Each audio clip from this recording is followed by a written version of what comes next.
Miss Kuroitsu and the Monster Development Department is an anime that after the first episode, like I was kind of sold on, but at the same time a little bit worried because episode number 1, which we started on last week, started off a little bit slow, but then it like right in like the first, I think maybe 10 minutes, like right towards like the last half of the 10-minute mark, it really picked up and really showed off what it could do, and then it really became really hilarious and really fun. And I like immediately I was like, yes, this is exactly what I was looking for in this anime. But I have to admit though, I was worried going into episode number 2 on what we would get. Now, do not worry, do not fret. Episode number 2 was really, really funny, and if you watched it, then you know exactly what I'm talking about.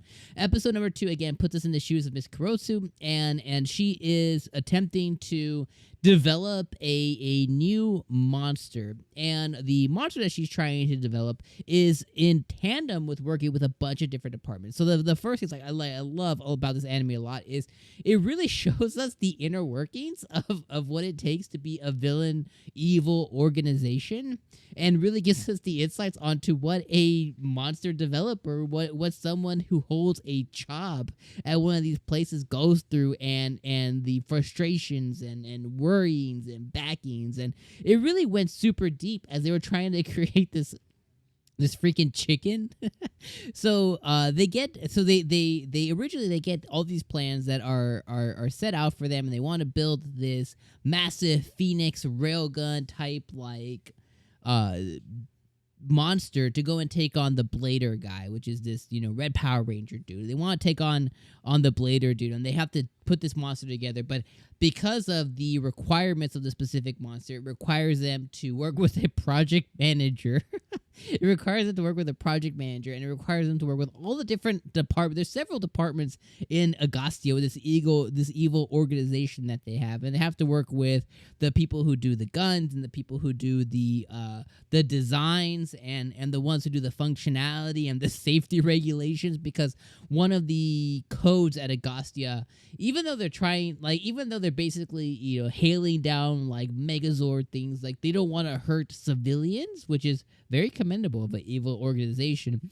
But so they have to have all these safety precautions and all these things. So she works, like Miss Kuroitsu, she works with all these different departments, and the original badass initial project that they had turns in because of a bunch of others' influence, including the top general, little girl who's the one who leads the organization, and she wants something to be fluffy. Because of all of their different hands in that cookie jar, they end up making a little fluffy little chicken thing. And the best part of the episode is for sure the end of the episode when you see Blader fighting this thing, and he just annihilates the chicken.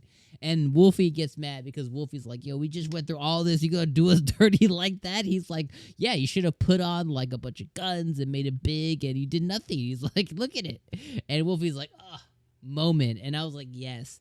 So a lot of different funny moments here, including Miss Kuroitsu working with the second in command or third in command, whatever he is, Lord, I don't know, Lord something, but Lord Magadzia or something, but whatever the second in command, she ends up going on a business trip with him, and she has to basically like just work her way through managing through the business trip. And that whole scene was really funny because he ends up, instead of staying at the hotel, he ends up taking it to his own hand. He gives Miss Kuroitsu the room because in their organization, men and women cannot coexist because it goes against their company policies. He's all about company policies.